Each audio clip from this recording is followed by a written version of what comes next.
Good morning, ladies and gentlemen. 9:31. Like to call to order the Judiciary Committee meeting for Monday, April 29th, 2024. Seeing no remarks from my committee co-chair, we will start with item number 3 on our agenda, House Bill number 5290, an act concerning the Department of Public Health's recommendations regarding various revisions to the public health statutes. The motion will be a JF. Motion from Senator Kissel, second from Senator Winfield. Discussion on this bill. The bill is before us really just because of section 1 of the bill, which deals with the probate court. My understanding is the probate court's concerns during the public hearing were addressed in the S language. Anything on this? Representative Fishbein? Thank you, Mr. Chairman. I had a question perhaps for LCO. Lines 532 through 533.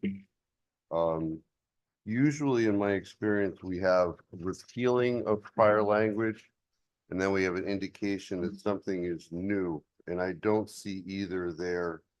Am I missing something? Through you, I guess. Representative Fishbein, it looks like to me, if you look at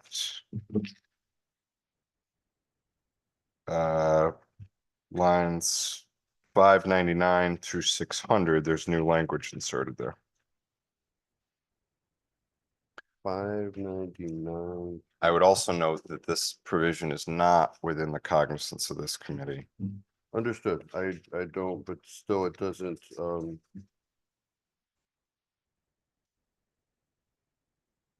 okay, so don't we usually repeal the prior and replace it with replacement language? So I mean, that's my experience. It does, Representative. If you look at lines 532 to 533, it says section 19A 320 of the general statutes is repealed and the following is substituted therein, and then there's new language added in 599 through 600. What lines were you referring to? That's oh, okay, I see. 532. Okay. The other thing that I had was in lines 893 through 898.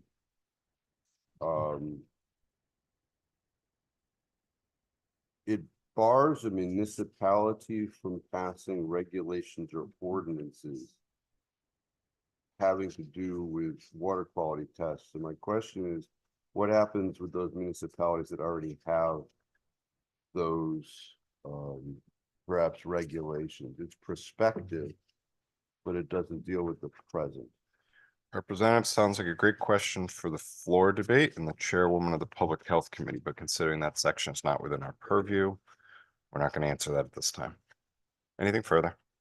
No, not at this time. Further questions or comments on the bill? Further questions or comments? Seeing none, Madam Administrator, please call the roll. Roll call vote on House Bill 5290 to JF it to the floor. Winfield. Staffstrom. Yes. Flexer. Quinn. Kissel. Yes. Fishbein. Yeah, Blumenthal. Callahan. Conley. Curry. Delaney. Dillon. Doucette. Doucette, yes. Dubitsky. Elliott. Gaston. Dubitsky, yes, sorry. Thank you. Gilchrist. Godfrey. Paul. Harding. Hayes. Yes. Howard. Yes. Johnson. Khan. Labriola. Lesser. Marr. Mar, yes. Miller. Miller, yes. O'Day. O'Day, yes. Osborne. Osborne, yes. Havelock D'Amato. Porter. Porter is going to vote in the affirmative, reserving the right to change that if warranted on the floor. Sampson. Sims. Veach. Walker. Wilson. Item number 4, substitute for House Bill number 5498, an act concerning election security and transparency, various other revisions related to election administration. Motion will be a JF. Motion from Senator Kissel, second from Senator Winfield. This bill, I believe, is before us for a couple different reasons. First, sections 4 and 5 of the bill expand our existing prohibition on using certain means of influence or attempt to influence a voter to stay away from an election, to include using those means at a ballot drop box or as well as in person. The penalties do not increase, but clarify that the crime extends to those sensitive locations. Also, there's a provision in section 30 of this bill which relates to referral by the SEC to the chief state's attorney of criminal where there's probable cause of potential criminal violation. Questions or comments on those sections of this bill? Questions or comments? Seeing none, Madam Administrator, please call the roll. Roll call vote on House Bill 5498 to JF it to the floor. Winfield, Staffstrom, Yes. Flexer, Quinn, Kissel, Yes. Fishbein, Yes. Blumenthal, Callahan, Callahan, Representative Callahan. having technical problems. I'll talk to you when I get there. Thank you. Conley, Curry, yes. Curry, Delaney, Dillon, Doucette, Doucette, yes. Dubitsky, yes, Elliott, Gaston, Gilchrist, Godfrey, Hall, Harding, Hayes, Howard, Yes. Johnson, Khan, Labriola, Lesser, Mar, Yes. Miller, Miller, yes. O'Day, O'Day, yes. Osborne, Havelock Tomato, Pavlik Tomato votes yes. Porter, Porter votes in the affirmative.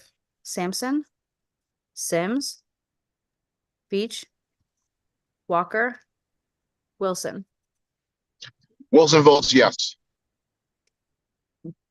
All right, I should have announced earlier, we are going to hold the votes open until the start of the first session. Well, I guess the only session, which is the House session. So the ranking member has requested a brief recess. We'll stand at ease for a few minutes.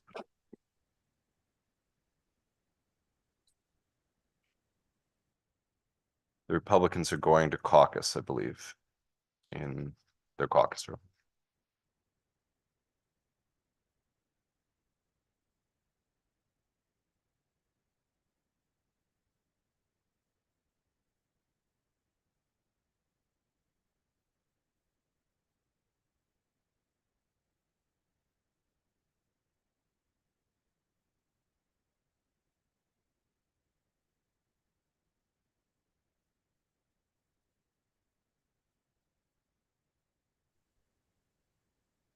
Madam Clerk, am I able to vote or should I wait till after the recess?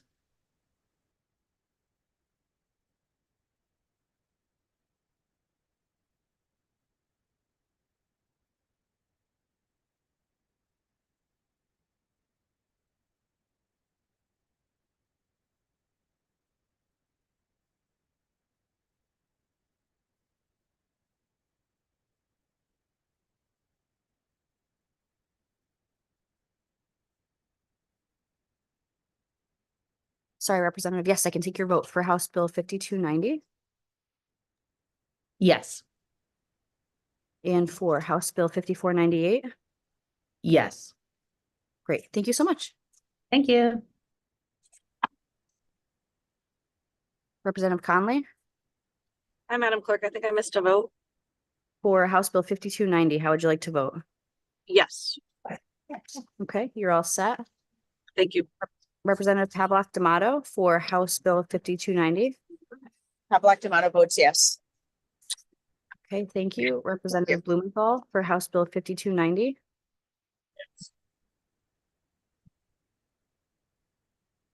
Can you hear me, Representative Blumenthal? Can you hear me now? Oh, Sorry. there you go. Yep, for House Bill 5290. Blumenthal votes yes. Yes. Yes. Okay. And then for 5498. Blumenthal votes yes. Thank you so much. Thank you, Madam Administrator. Representative Wilson for House Bill 5290. Representative Wilson votes yes. Excellent. And you're all set. Thank you so much.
Hi, Representative, do you have a question?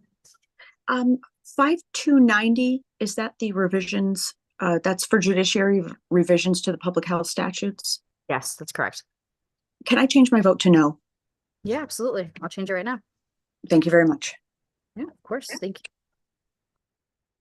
Senator Lesser, Yes, hi, I would like to vote for House Bill 5290, how would you like to vote? in the affirmative, And for House Bill 5498? in the affirmative. Excellent. Thank you so much. Thank you. Representative Sims, would you like to vote?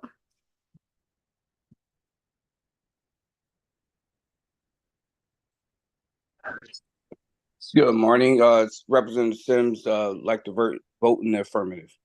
For 5290? Yes, And for Vote in- 5498? in the affirmative. Excellent. Thank you so much. Thank you. Representative Johnson, would you like to vote? Oh, good morning, Kristen. I'll get on camera here. No worries. Thanks. Yes, I would. Thank you. I'd like to vote in the affirmative For 5290? and affirmative as well on that bill. Thank you. 498. Thank you so much. Thank you. Have a good day. You too.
All right, like to reconvene the meeting, please, if I could have everyone's attention. Moving to item number 1, substitute for Senate Bill number 121, an act concerning the Attorney General, the Banking Commissioner, and the Dodd-Frank Wall Street Reform and Consumer Protection Act. The motion is JF. So moved. Second, motion by Senator Lesser, second by Senator Winfield. Discussion on this bill. Senator Lesser, would you like to provide a summary if you're with us? I'm not the chair of the banking committee, but It's Senator Miller. Oh, Pat, you are. I'm sorry. That's okay. You're there. It's Senator Miller. My apologies, Senator That's Miller. okay, Mr. Chair. So, Mr. Chair, this bill comes to the Banking Committee from the AG's office, and the bill seeks to provide the Office of the Attorney General with investigative authority under the Federal Consumer Financial Protection Act of 2010, also known as Title IX of the Dodd-Frank Wall Street Reform Act.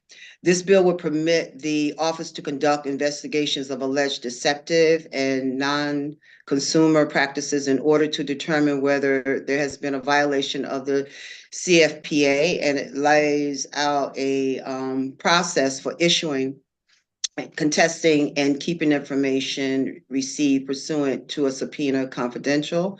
The bill is important to the state of Connecticut because it's a good consumer bill.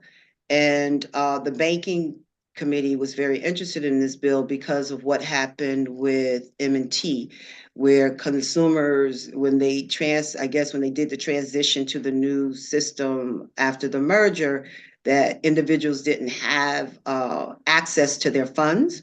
And it was a long weekend. And then there were problems after that. And we had, because they were an out-of-state charter bank, we had no jurisdiction. When I say we, our Department of Banking had no jurisdiction. So we were at the will of other states to help us with the issues or the problems that our consumers were experiencing. And the the Department of Banking in our state did as much as they could to assist our constituents.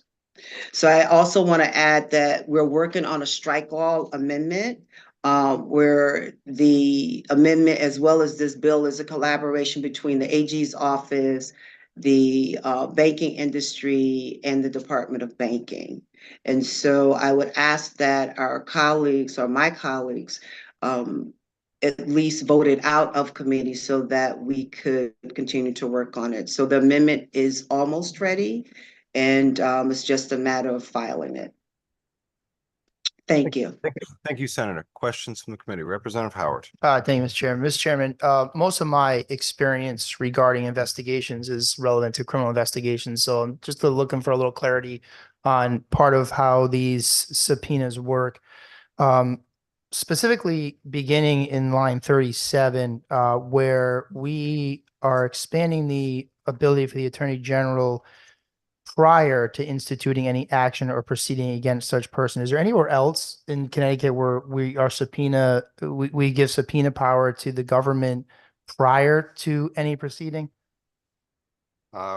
Representative Howard, I believe there are. I believe would be referred to as an investigatory subpoena. And I do believe there are other locations in which the Attorney General's office has that type of authority. So I appreciate that. I was looking at this. It appears to me that this language was largely mirrored against 3542, the Connecticut Antitrust Act. A couple of things do stand out to me. At the end of line 40, as an example, it requires that the person submit to the Attorney General any documentary material, which in the Antitrust Act, it says that the documentary material should be relevant to the scope of the alleged violation. And I'm curious why we are broadening the authority at the end of line 40, and perhaps the good chair of banking might be able to help as well, to any documentary material, and detracting from the language of material relevant to the scope of the alleged violation. Representative, I'll turn it over to Senator Miller in just a second, but I would note that certainly a subpoena in and of itself, certainly in the civil context, when a lawyer issues a subpoena, there are methods to try to quash the subpoena or limit the subpoena. And one can generally apply to a court in order to limit the scope, particularly on relevance grounds or on harassment grounds, et cetera. So I don't see anything in this language that would prevent someone from moving to quash a subpoena that they believe is overly broad, unduly burdensome, or not relevant to the underlying material. But Senator Miller, anything to add to that? No, I agree with you. And that's also in the amendment that we drafted. You do have the right to squash the subpoena. And the draft, and so I want to add that the way that the draft is written, the subpoena itself is a draft, and it has to be sent to our Department of Banking, our commissioner, where he has 10 days to look at it prior to the actual subpoena being issued. For an outer state regulatory body, we also give them 10 days to look at it as well. So we just don't issue the subpoena. We do send the drafts to the regulatory entities to review it first. And in our particular case, except for with our commissioner, in case it's important, in case they've also issued a subpoena to the commissioner. So the AG office works hand in hand with our Department of Banking when issuing the subpoena. Further questions? Yes, thank you, Mr. Chairman. So relevant, and I'm glad the good chair brought that up. So relevant to that exact process, I'm jumping down to lines 52. The commissioner shall, not later than 10 business days after receiving such draft subpoena, approve such draft or request a meeting. If the commissioner shall approve it or a request a meeting, I was curious why the commissioner is not given an opportunity there to approve with or without changes. Because if we're going to send something to somebody for approval and they shall approve it, it doesn't seem to make much sense to even send it to them. So can you hold on? So I don't know if my co-chair wants to chime in. This was an agreement that was worked out between the three partners entities. That's the Department of Banking, the banking industry, as well as the AG. And so the commissioner shall, and I assume that's the language that they worked out, is that the commissioner will do that. I have to look, and Representative, I owe you an apology because I don't have the draft in front of me to see if that was changed in the draft. Representative Howard? And to the good commission, to the good chairwoman, I appreciate that. I understand that it may not be, but I haven't had an opportunity to see it at all. I don't serve on the banking committee, so under our joint rules, I can't participate in a banking committee meeting.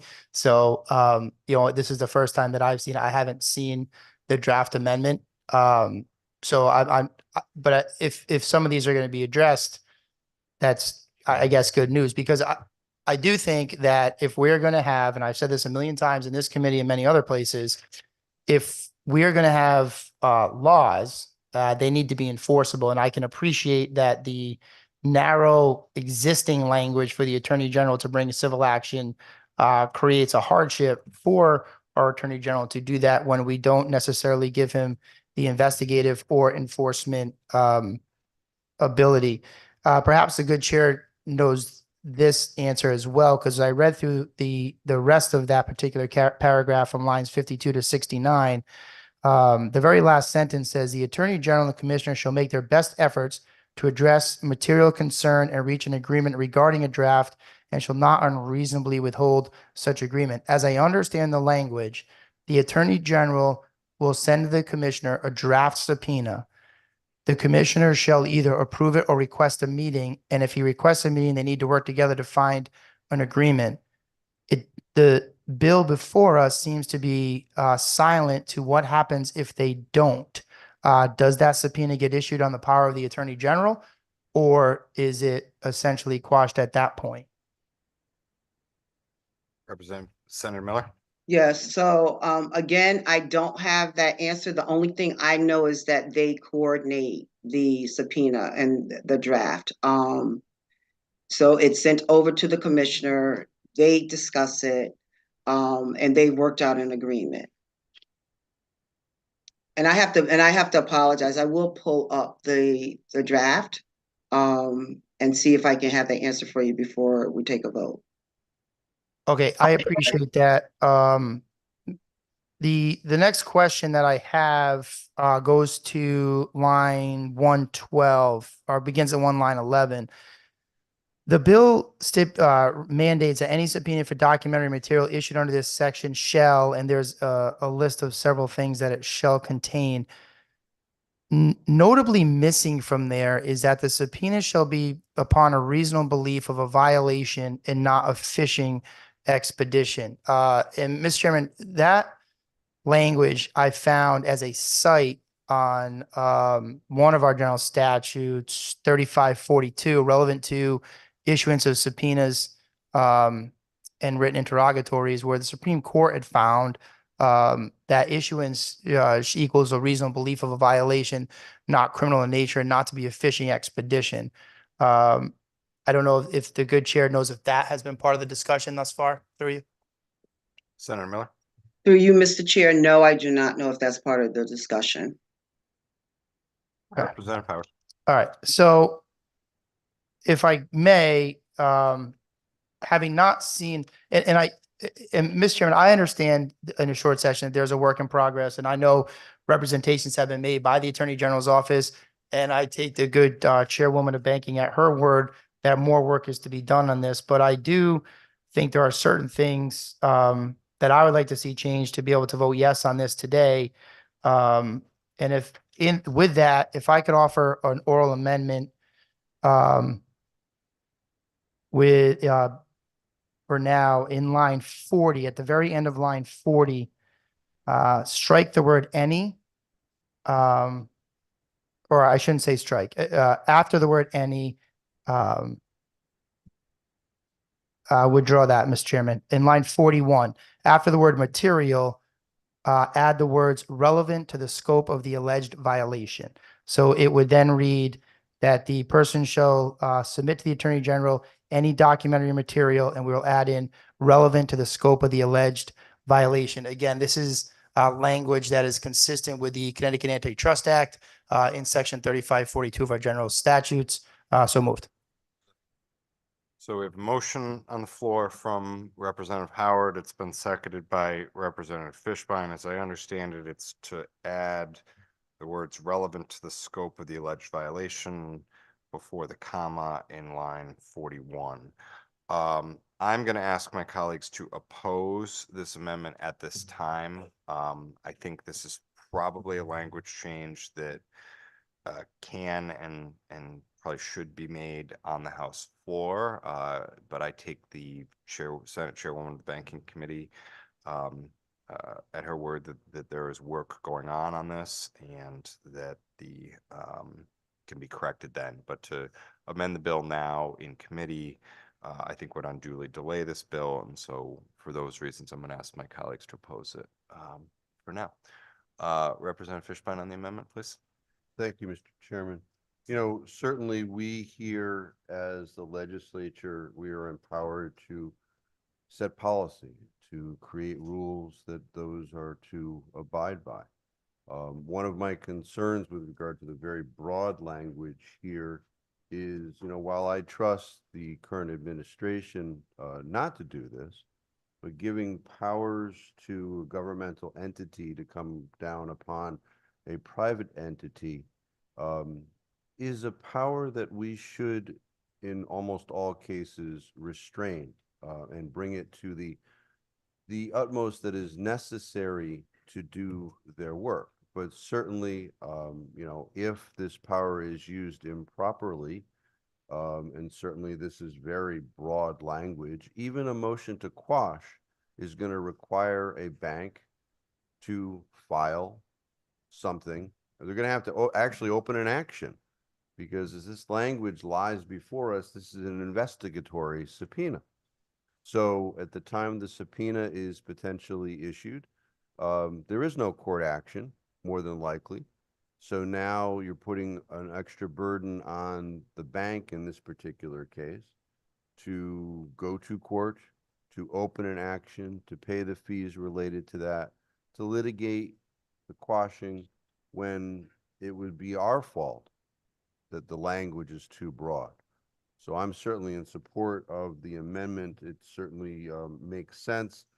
We are not in control right now of what is being talked about in other rooms about a strike all amendment. I think the duty falls upon us to do the right thing in our committee work. So thank you, Mr. Chairman. Thank you.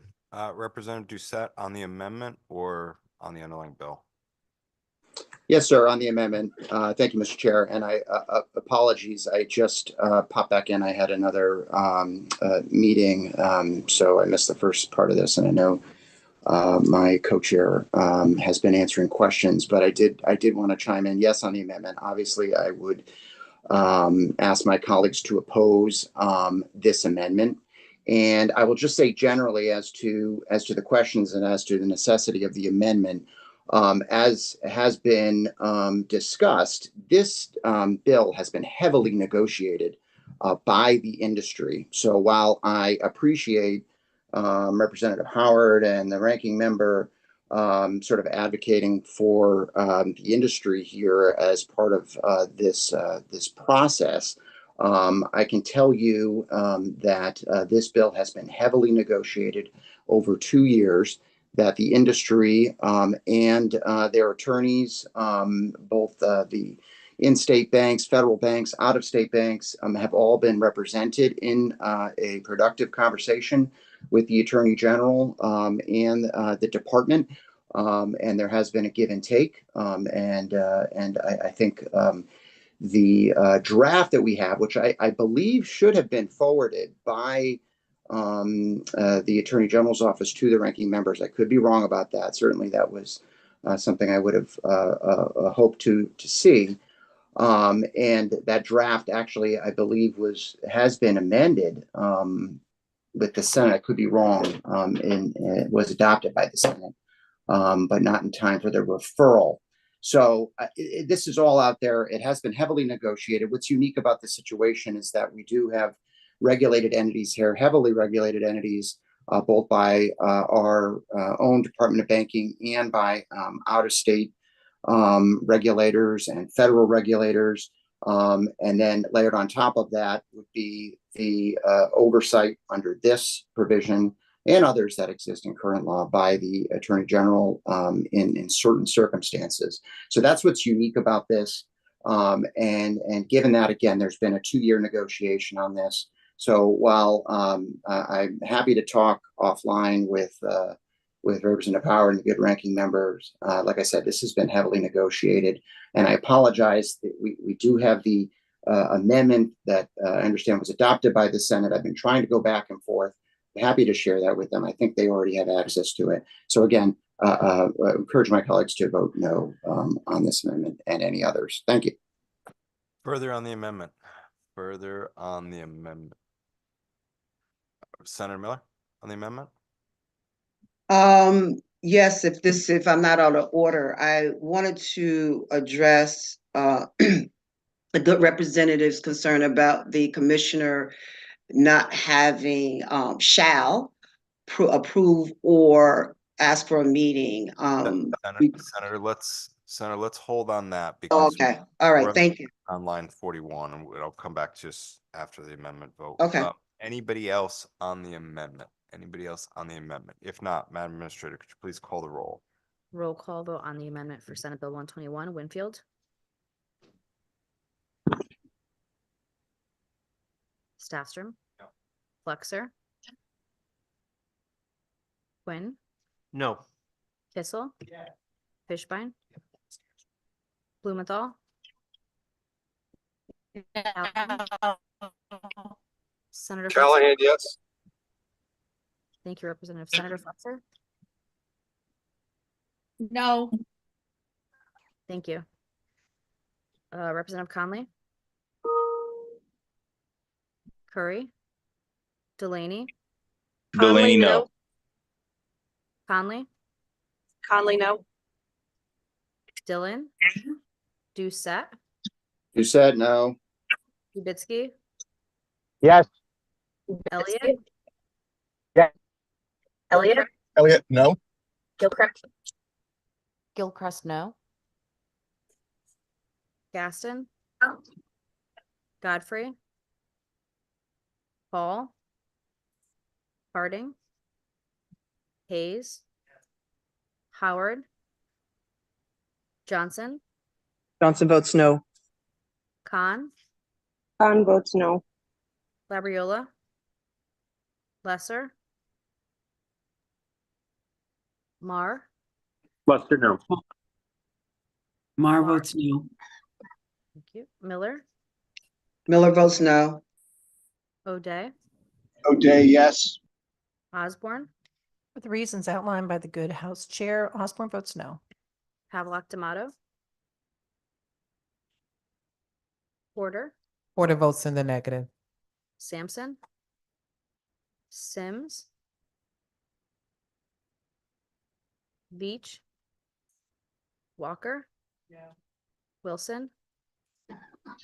Representative Wilson votes no. Gaston. Gaston votes no. Representative Fishbein has a point of order.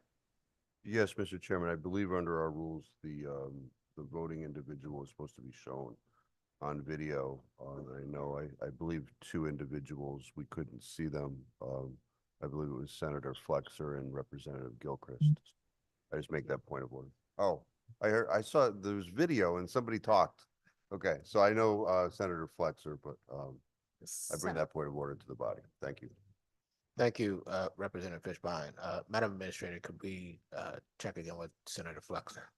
Senator Flexer, how would you like to vote? Senator Flexer votes no. For some reason, my camera just keeps showing a green screen. Is that what you see? Yes. Yeah, it is. All right. I believe that we have had these issues in the past, and when there's an earnest attempt, the chair is allowed to allow the vote. So unless I am misremembering what has happened here. There you go. Here I am. Bye. There you go. No, that's me. May, you've changed. I mean, you look good, but I'm sorry to talk over you, Mr. Chair. I apologize. we're going to we are going to allow the vote. There obviously was an effort to come on camera.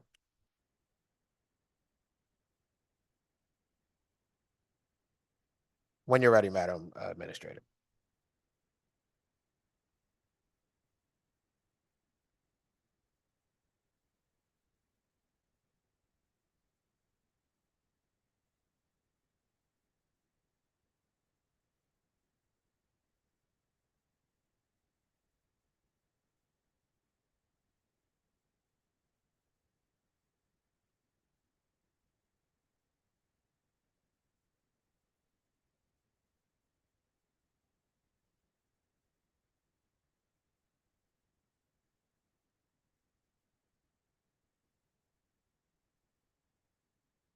Final tally on the amendment is 9 voting yay, 19 voting nay, 0 abstain, and 9 absent.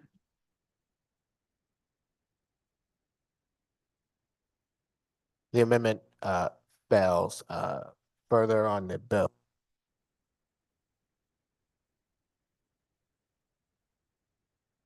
Representative Howard. Thank you. I just wanted to go back to a question I had asked earlier, if you'll indulge me briefly. Okay. I'm sorry, I missed your question. There's a lot going on. I didn't know if you needed to, I'll yield to you. Go ahead. Sorry. We're gonna take another 5-minute recess and come back. Thank you.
Okay, the committee will come back to order. Representative Howard. Thank you, Mr. Chairman. I did want to, if she's ready, I wanted to re-ask the good chair, Senate Chair of Banking, relevant to lines 52 and 53, only because I believe she did offer an answer, if I could, through you, relevant to the word shall. Absolutely. Senator Miller. Thank you, Mr. Chair, and thank the good representative for asking, giving me the opportunity to address his question. So it's my understanding in looking at the draft, it says that the Attorney General and the Commissioner shall make their best efforts to address such material concern and reach an agreement regarding such draft subpoena and shall not unreasonably withhold such agreement. So they are going to work out an agreement. I'm also told that currently all of the commissioners' subpoenas are sent to the Attorney General's office for approval. And so this draft that we're looking, or the bill that we're looking at today, will codify that into law, their working relationship. Thank you, Mr. Chair. Thank you, Senator. Representative Howard. Thank you. And just one other question. In her review of that, did the good chairman have opportunity to learn why in sub 2, in lines of 111 through 126, where it talks about the subpoena for documentary material issued under this section shall, and it has a list, why we did not include, or is there intent to include perhaps, be upon reasonable belief of a violation and not a fishing expedition in accordance with what I believe to be a Supreme Court finding in this state through? Thank you, Representative Howard. Senator Miller. Thank you, Mr. Chair, through you. No, I have not, but it's something that we will look at when drafting the new draft, the strike all amendment. Thank you, Should Senator. should it pass the committee today? Thank you, Senator Miller. Representative Howard. Thank you, Mr. Chairman. And I again, I'll say, I hope for this bill to pass the committee today. It's just difficult when you have these situations, and perhaps we can make, that one particular change in the Judiciary Committee to be consistent. So I'll offer that as a verbal amendment, Mr. Chairman, in line 126, strike the period and add a comma. I suppose we'll have to strike the word and in line 114, and then in line 126, strike the period, add a comma, and create a D that says be upon reasonable belief of a violation and not a fishing expedition. So moved. Moved by Representative Howard, seconded by Representative Fishbein. I would oppose it. Clearly, there's an effort to do work on this bill. If you believe you're changing the bill to make it better, we need a bill, and that would make the life of this bill very short. So I would ask my colleagues to join me in opposing the amendment. Is there further discussion? Is there further discussion? Not, Madam Administrator, please call the roll. Roll call vote on Amendment B to Senate Bill 121. Winfield. Winfield in the negative. Staffstrom. No. Flexer. No. Quinn. No. Kissel. Fishbein. Blumenthal. Callahan. Representative Callahan votes yes. Conley. Curry. Delaney. Delaney, no. No. Thank you. Delaney. Delaney, no. Dillon. Doucette. You said no. Dubitsky. Yes. Elliott. Elliott, no. Gaston. Gilchrist. No. Godfrey. Hall. Harding. Hayes. Howard. Johnson. Khan. Labriola. Lesser. No. Marr. Mar votes no. Miller. Miller votes no. O'Day. O'Day, yes. Osborne. Osborne, no. Havelock D'Amato. Porter. Sampson. Sampson is yes. Thank you. Sims. Veach. Walker. Walker, no. Wilson, Wilson votes no. Gaston. Gaston votes no. Thank you.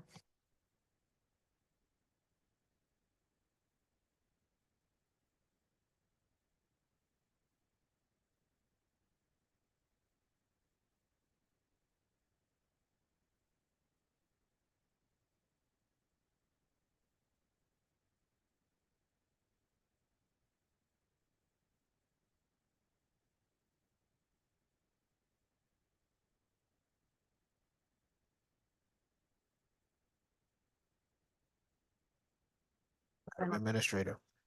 The final tally on Amendment B is 10 voting yay, 17 voting nay, 0 abstain, and 10 absent. The amendment fails. Representative Howard. Well, thank you, Mr. Chairman. And again, I just want to express, I appreciate that there's work being done, but here as a member of this committee today, I'm trying to create a bill that I can vote yes on as it sits before us. I don't have the draft language, and I do have great appreciation for the chairwoman's answers, having seen it. But again, being here, I'm trying to create something that has a process that I think is fair. I understand this federal act. I understand where it came from, and I have great appreciation for the Attorney General needing the necessary tools and resources to conduct an investigation. As I've made that comment around law enforcement in this committee a million times, I think, probably at this point, how important it is for investigators to have resources available to them. The other concern that I flagged earlier that I've not gotten, in my best estimation, a satisfactory answer to is in line 37. And I recognize we actually do this in the Antitrust Act as well, which I have concerns about, but that's not a bill before us today. I'll put it on my list for things if I'm, fortunate enough to be here again next year.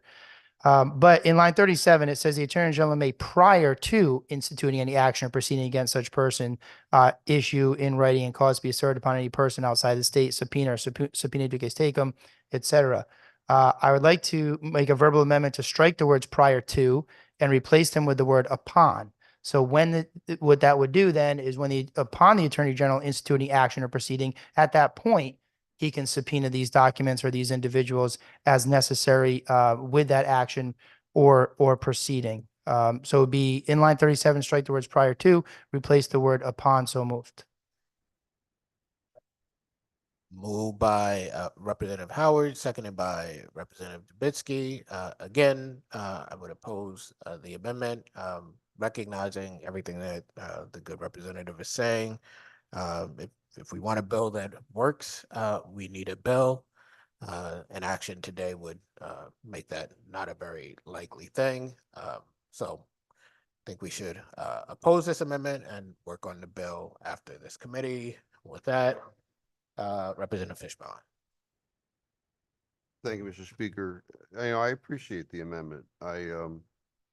One of the things that I had mentioned early on, we certainly should be very careful. We're giving government the power to do certain things. One of my concerns, even with the amendment, is the utilization of the word upon. People wrestle with the word upon in a legal context. Does that mean when the papers are issued? Does that mean when the papers are served? I think those are all things to be considered, because certainly if an action is instituted, one selects a return date, which is usually a Tuesday, and under our rules, papers have to be served no less than 12 days prior to the return date, and to the court no less than 6 days prior to the return date. So the concern is, if you put papers together, let's say, 45 days prior to the return date, they are instituting, layperson's terms, instituting an action. And that's certainly the concern. The intent of the amendment, which I do support, is to prevent that prior discovery. Because if we're given the power to do it upon instituting the action, then perhaps the discovery goes out, but the action doesn't actually get filed, and therefore we have documents in the possession of the government that they've had the chance to review and then make a determination, and no action was actually filed.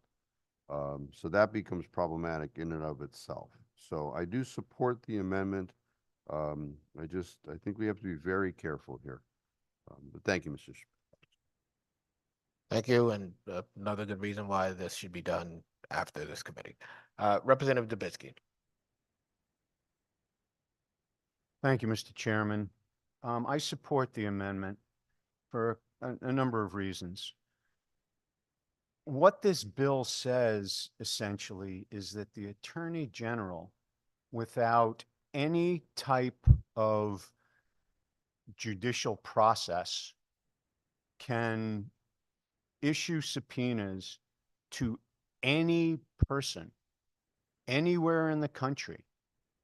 Now, there is a process here for a review, a 10-day review of the draft subpoena, but there's no requirement that the subpoenas actually be reviewed. If the commissioner doesn't review the subpoenas within 10 days, the Attorney General can go ahead and issue them anyway. So, imagine you're a person in Iowa. Suddenly you get this subpoena from the Connecticut Attorney General, because this allows subpoenas anywhere to anybody. How are you going to object to that? How are you going to seek to quash that? Where are you going to seek to quash it? In Iowa? Certainly it would require hiring an attorney, but do you also need to hire an attorney in Connecticut? It also allows for subpoenas and subpoenas ducis tecum, which means give us copies of the following records. So you're a person who goes to work every day, spends 8 hours a day at work, and suddenly a marshal comes in, or a sheriff in many places, comes in, knocks at your door and hands you a subpoena that says the Connecticut Attorney General wants to look at your banking records or any other records. It just seems like it's giving the Attorney General far too much power. And power that exceeds the reasonable geographic limitations that a Connecticut Attorney General should have. For that reason and others, Mr. Chairman, I will be supporting the amendment, and because I just think this is way, way too broad. Thank you. Thank you, Representative. Further comment on the amendment? Senator Miller. Thank you, Senator Winfield. And I also ask that my colleagues vote no on the amendment. Just a point of clarification, Mr. Chair. The Attorney General can't arbitrarily just issue a subpoena. There has to be a violation which occurred against a Connecticut resident or in the state of Connecticut. Through you, Mr. Chair. Thank you, Senator. Further comment on the amendment? Further comment on the amendment? If not, Madam Administrator, please call the roll. Roll call vote on Amendment C for Senate Bill 121, Winfield, Winfield in the negative. Staffstrom, No. Flexer, Senator Flexer votes no. Quinn, No. Kissel, Fishbein, Blumenthal, Blumenthal votes no. Callahan, Callahan votes yes. Conley, Conley, no. Curry, Curry, no. Delaney, Delaney, no. Dillon, Doucette, Doucette, no. Dubitsky, Yes. Elliott, Elliott, no. Gaston, Gilchrist, Gilchrist votes no. Godfrey, Paul, Harding, Hayes, Howard, Johnson, Khan, Labriola, Lesser, Mar, Mar votes no. Lester, no. thank you. Miller, Miller, no. O'Day, Osborne, Pavlock Tomato, Pavlock Tomato votes yes. Porter,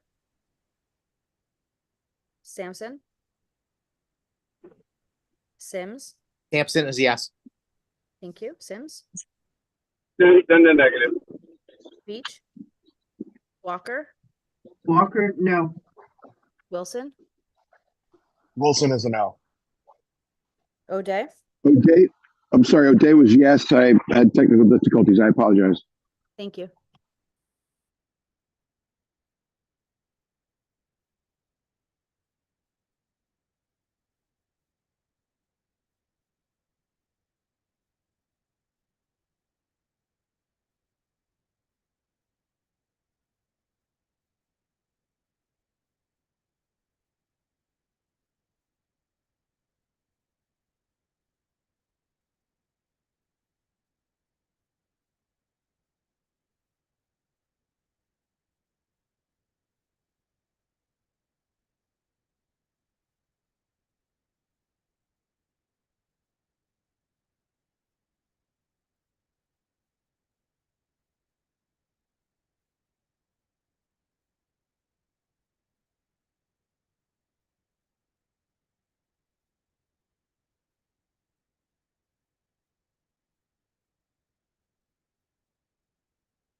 Madam Administrator. Roll call, the final tally on Amendment C is 11 voting yay, 17 nay, 0 abstain, and 9 absent. Thank you, Madam Administrator. The amendment fails. Representative Howard. Mr. Chairman, years ago, I was a field training officer and I used to train new officers and I used to tell them all, in your quest to solve crimes and catch criminals, the most paramount thing in your mind should always be understanding limitations of government that makes this country what it is. My concern today, and I will tell you, I always try to get to a yes. And that's what I was attempting to do today because I think that the Attorney General's office needs the ability to enforce aspects of this act because it's a good law to prevent massive banking crash and protect consumers. But I find myself in a position where I am weighing that against allowing any one person, and maybe not the current person, or I should say one office, one branch or one entity within government getting too much control over the people that perhaps may go unchecked. I take the good chairwoman at her word. I have great respect for her, that, and as well as the House Chair too, who weighed in a bit of banking, that the final version of this may be something I can support. But my efforts to get it to something I could support today have obviously failed. And for that reason, Mr. Chairman, I will have to oppose this bill. Thank you. Thank you, Representative Howard. Further comment, Representative Dubitsky. Thank you, Mr. Chairman. I align my comments with those of my good colleague from Stonington. we have to be very careful when we seek to give the Attorney General power to enforce these laws, that we don't accidentally extend his power beyond those that are reasonable. And I think this bill does that, and therefore I will be opposing it. Thank you. Thank you, Representative Dubitsky. Further comment on the bill? Comment on the bill? If not, Madam Administrator, please call the roll. Roll call vote on Senate Bill 121 to JF it to the floor. Winfield, Winfield, in the affirmative. Staffstrom, Yes. Flexer, Yes, Senator Flexer votes yes. Quinn, Yes. Kissel. Yes. Fishbein, Blumenthal, Blumenthal votes yes.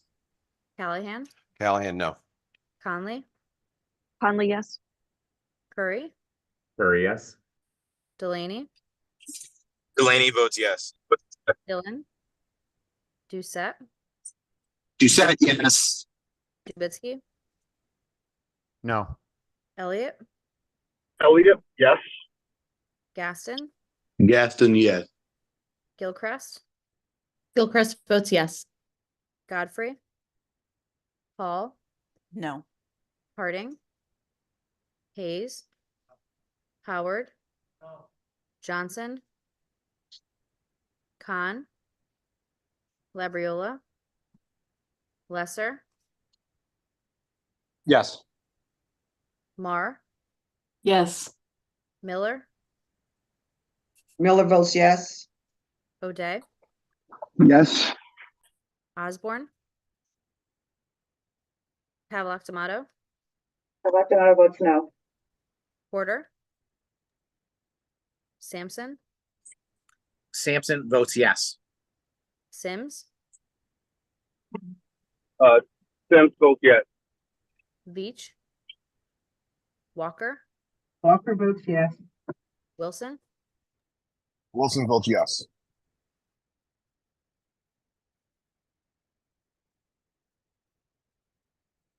Thank you, Madam Administrator.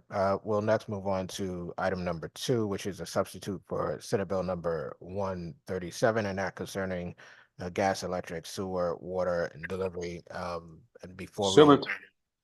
thank you. But we have Senator Kissel. Thank you very much, Chairman Winfield. On substitute Senate Bill number 137, which is an act concerning gas, electric, sewer, and water delivery work. Because of my other employment for a major utility, I'm going to recuse myself at this time from this vote and ask to be noted as abstaining. Hope everybody has a great day. Thank you. Thank you, Senator Kissel. It was moved by Senator Lesser, seconded by So moved. So moved by Senator Lesser, seconded by Representative Stasham. This is a bill that comes to us through the Labor Committee. The bill requires contractors who are entering contracts to provide apprenticeship and pre-apprenticeship training. Requires that Department of Labor predetermine prevailing wage and enforce contracts. And it expands an existing Class D felony related to filing of certified payroll. Is there comment on the bill, Representative Fishbein? Thank you, Mr. Chairman. Mr. Chairman, the expansion of the Class D felony, which appears in lines 185 through 188, who is the one to be charged with the Class D felony? Says the employer. Does that mean whoever supervises the project? Does that mean the CEO of the business? Does that mean whomever I'm trying to figure out, because it isn't defined in here. As you are aware, Representative, I'm a little bit of a disadvantage. I don't know how the conversation took place in the Labor Committee, but I think that conversation is something that is more appropriately answered by the chairs of that committee exactly who is tasked with the payment of the fine, as I don't know how they were defining employer in that part of the bill through you, to you, Representative. Thank you, Mr. Chairman. Well, certainly a business may have the ability to pay the fine on behalf of their employee. My concern really goes to the heart of the imprisonment. So we are permitting one to be imprisoned, someone to be imprisoned for up to 5 years.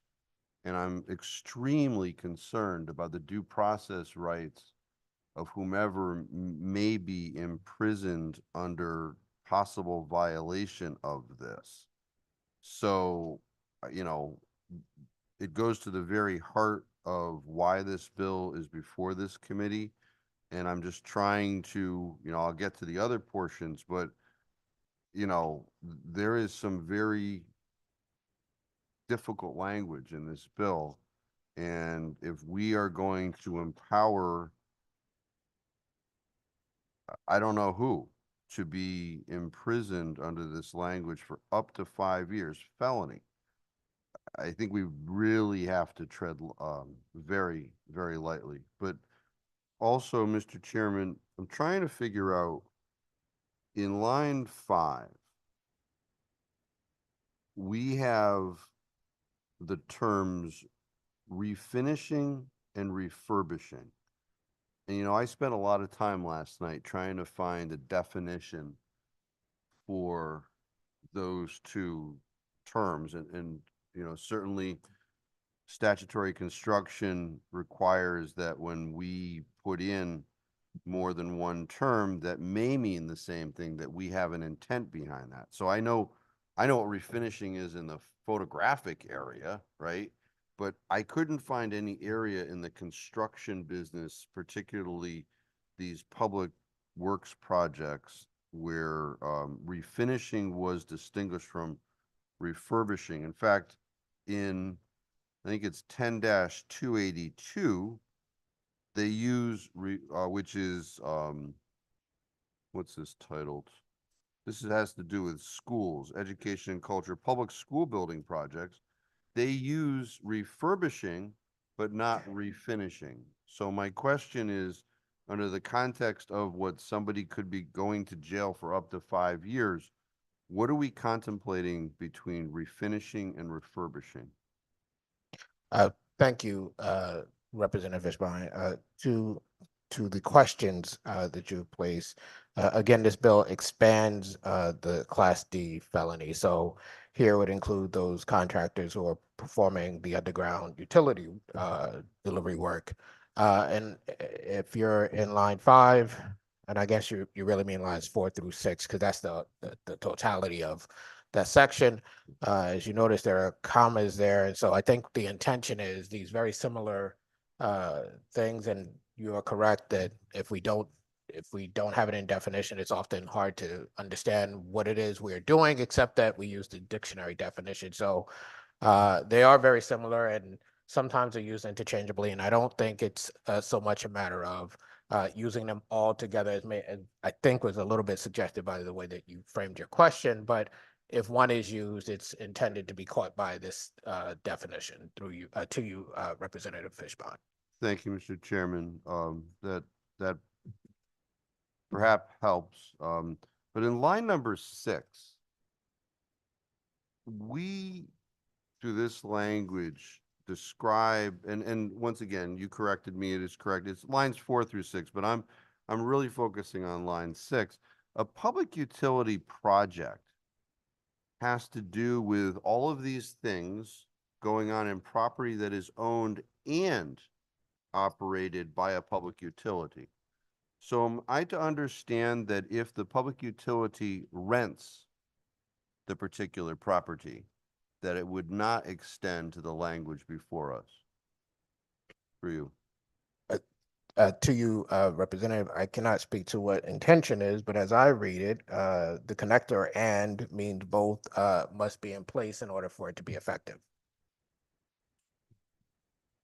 Thank you, Mr. Chairman. So And while I don't sit on the committee of cognizance that dealt with this originally, I'm trying to figure out why one would distinguish if we mean to extend to all public utility projects, and the intent is to make sure that individuals are paid at a certain level, why we would apparently carve out those that the public utility was perhaps renting the property. It doesn't make a lot of sense for the public policy aspects of this. Looking at line 39, Mr. Chairman, and perhaps this is a process question, but some of these projects extend into more than one town. The infrastructure itself may be located in a town, a building, but the pipes and stuff like that extend into other towns. For instance, my particular town has a water company, but we have a interconnection with I believe it's the South Central Regional Water Authority. And that interconnection comes into Wallingford, but the pipage goes through many other towns. So when we look at line 39, we're talking about prevailing wage in the town in which construction, remodeling, refinishing, refurbishing, rehabilitation, alteration, or repair project is being undertaken. I question, is it possible under this process for the contract to mandate more than one hourly wage depending upon where the work is being done? Representative Fishbein, it is my understanding that the House has called itself into session, and so we are going to have to end the committee at this point. Thank you, Mr. Chairman. Thank you.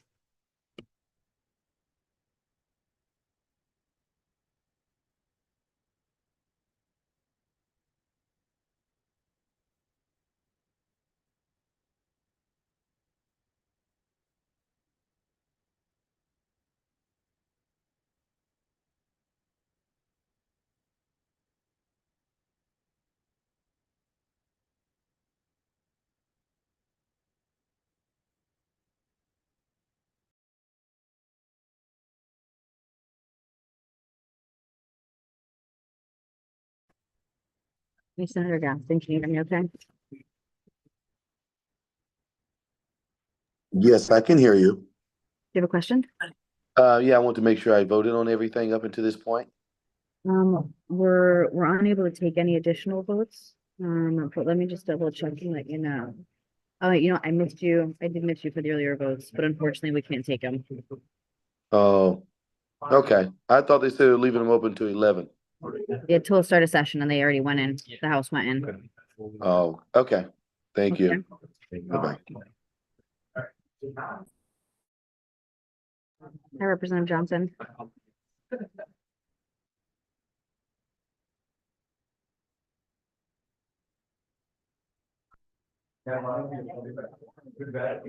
Representative Johnson, can you hear me?